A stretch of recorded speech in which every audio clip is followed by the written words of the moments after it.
Sin darnos cuenta habremos presenciado la mejor batalla de Zoro, o quizás a falta de que terminen cada una de la de los Yonkou sea hoy por hoy la mejor de Wano. En esta oportunidad te explicaré a través de 3 puntos clave mi perspectiva de ella, así como también dándole al final del mismo una puntuación que le haga justicia. Tú puedes llamarme Napo, pero no le demos más vueltas a esto y pasemos al primer punto.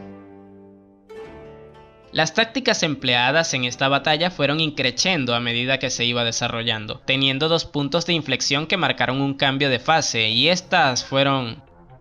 En esta primera fase ninguno de los dos estaba dando su máximo potencial, ya que se desconocían, a excepción de ese primer Rengoku Onigiri que Zoro le hace a King al principio, necesario para defender a Marco, quien le había salvado unos paneles antes. Se podría decir que es la fase más accidentada porque al menos al principio no era un 1 vs 1, era más un duelo de parejas en donde las alas del futuro rey luchaban contra las 2 calamidades, protegiéndose mutuamente de sus ataques, pero eso solo es el principio. Luego la escaramuza se divide en 2 y cada uno se queda con su respectivo rival. Ahí es donde vemos el estilo de combate de King, empleando su espada para desarmar parcialmente a Zoro, situación que será importante para el último punto del video, así como también usando puñetazos y patadas para agredirle. Esto les sirve a ambos para irse estudiando, más allá del primer ataque de Zoro, que luego veríamos que tampoco es que haya sido tan efectivo. Del resto ninguno de los dos es capaz de hacerle daño al otro, pero todo cambiará en la siguiente fase.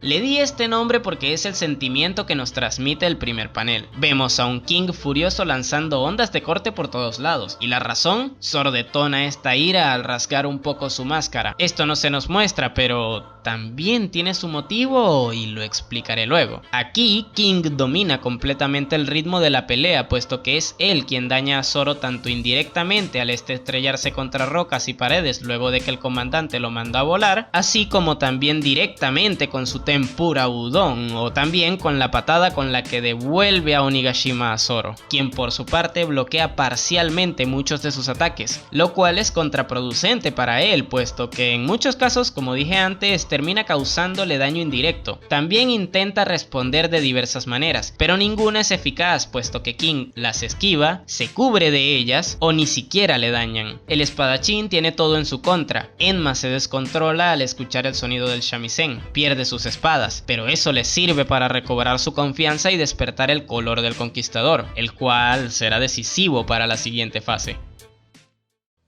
Con Kuina y Luffy de estandarte, Zoro da inicio al final de la batalla con un ataque que corta la máscara de King. Esto da pie a que comience a comprender cómo es el funcionamiento del cuerpo de la calamidad, la cual termina de romper lo que quedaba de su máscara. Esto es clave. ¿Recuerdan cuando dije que había una razón para que no se mostrara la primera vez que pasó? Pues era porque Zoro, a pesar de haberlo hecho, no era capaz de comprender cómo lo hizo. Es ahora cuando lo entiende, y nosotros, al ver la historia desde la perspectiva de los Mugiwara, para mantener la intriga debíamos enterarnos de esto junto al espadachín, el cual de ahora en adelante toma una actitud más confiada, exigiendo la atención del comandante e incluso preguntando por sus orígenes, los cuales vemos a través de un flashback del mismo justo antes de que esquive un Rengoku Onigiri de Zoro en condición de estilo del rey del inframundo, y le contraataque con su ya antes visto Karyudon, el cual también es esquivado. La pelea está en su clímax. King insiste intentando robar las espadas de Zoro luego de propinarle un espadazo que este último cubre, y que gracias a lo que probablemente sea su color del conquistador evita al generar una onda de choque que le aleja del Lunaria, quien le acierta una patada que el espadachín responde con un gran corte eficaz. Y con esto llegamos a la recta final del altercado. Ya aquí el respeto es recíproco. Esto se ve reflejado en el dragón de fuego gigantesco con el que King ataca, y la embestida asesina con la que Zoro le responde. El resto es historia.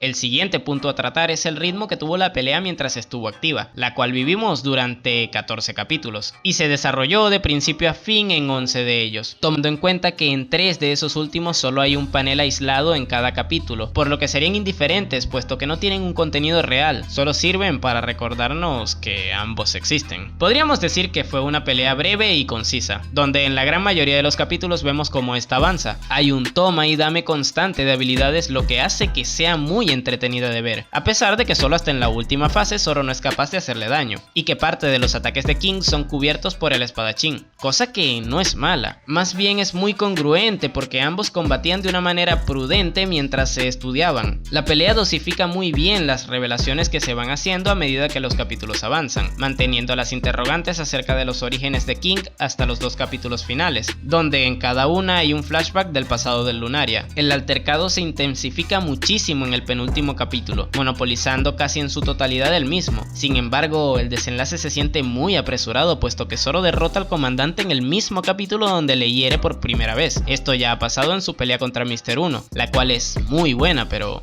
entonces, ¿qué hay de malo con esto? Pues existe un personaje semejante a King que hace no mucho nos dio un espectáculo superior.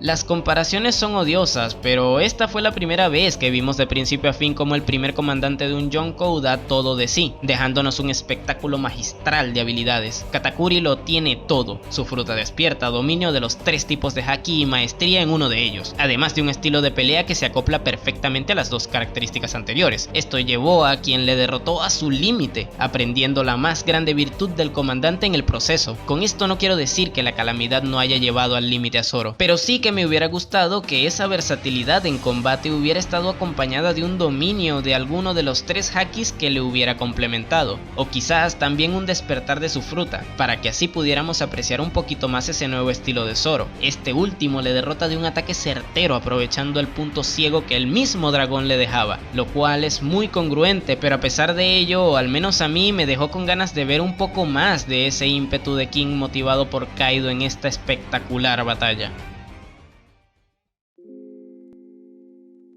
El último punto es el que para mí sería el más importante a tocar, y este es el desarrollo de los personajes. One Piece es una obra que trabaja muy bien el camino que recorren cada uno de ellos, y las batallas no son ajenas a esto, por lo que comencemos con el que tuvo el Lunaria. King comenzó la pelea estando muy confiado de sus habilidades, de las cuales demuestra mucho orgullo posteriormente al afirmar la superioridad de su raza. Si a esto le sumamos la máscara que cubre su cara, podríamos deducir que puede que haya un poco de complejo de inferioridad luego de haber sido un sujeto de prueba de un laboratorio en su pasado. Esto lo traslada a las burlas hacia Zoro al principio de la batalla al centrarse en un solo estilo de combate, cosa que él no comparte al tener uno más versátil y fluido, en parte gracias a las alas que este posee, el cual le sirve para demostrar una superioridad momentánea, aunque esto poco le duraría, ya que luego de algunos capítulos el espadachín logra sacarle de quicio al romper un poco su máscara, dándonos así el primer punto de quiebre del personaje. Era la primera vez que le veíamos alterado, no se le vio así ni cuando los supernovas subieron a la azotea. A través de esto entendemos que la situación ya es personal, cosa que luego nos afirma con sus ataques constantes y con alguna que otra bromita que le hace al Mugiwara. Con esto último también podríamos entender que ya se ha establecido un poco más de confianza, ya le ve como un digno oponente, y esto aumentaría aún más al haberse desprendido de su máscara. Pocas personas deben haber visto su rostro, entre ellas su capitán, quien le liberó del laboratorio anteriormente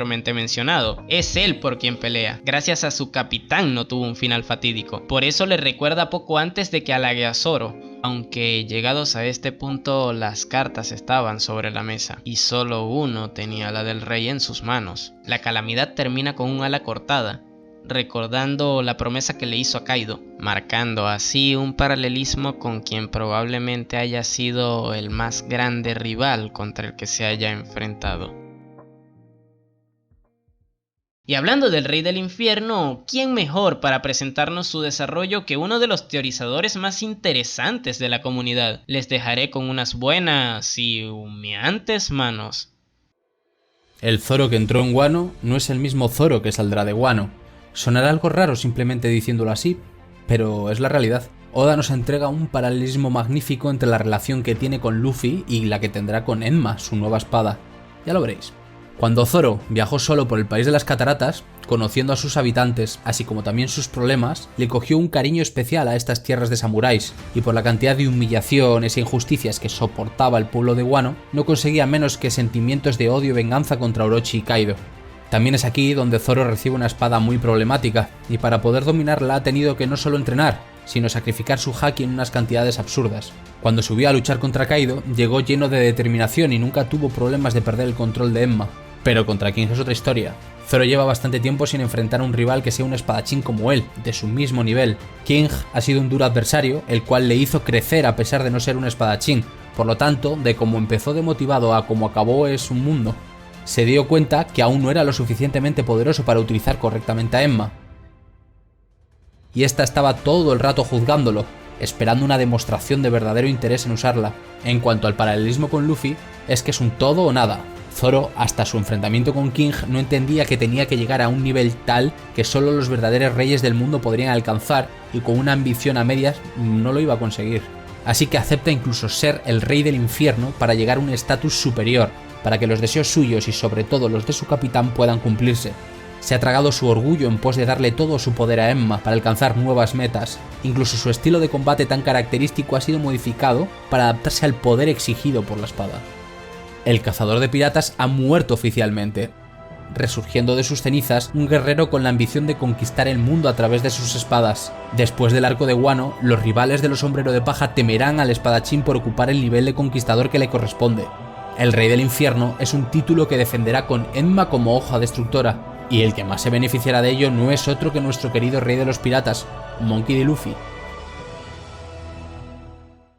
Pero antes de darte la puntuación que debatí 25 horas continuas con mi compañero Domador de Humo, el cual tiene una cuenta de Twitter con maravillosos hilos que te dejaré en un comentario fijado, te recuerdo que todos los créditos de los fanarts, coloreados, traducciones y canciones que utilicé en este video estarán en la descripción del mismo. Sin nada más que decir, démosle cierre a esto.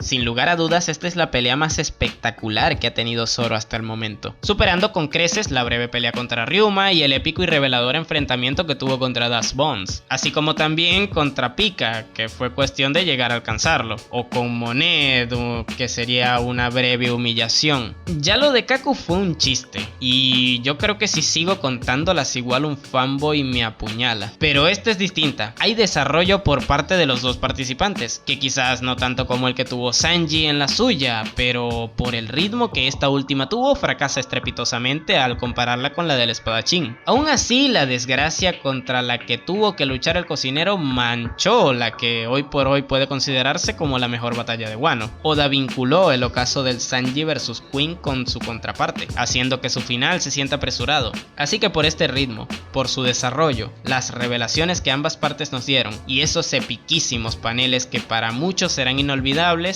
no podría darle menos que un 8,5. Tú puedes llamarme Napo y nos vemos en el siguiente video.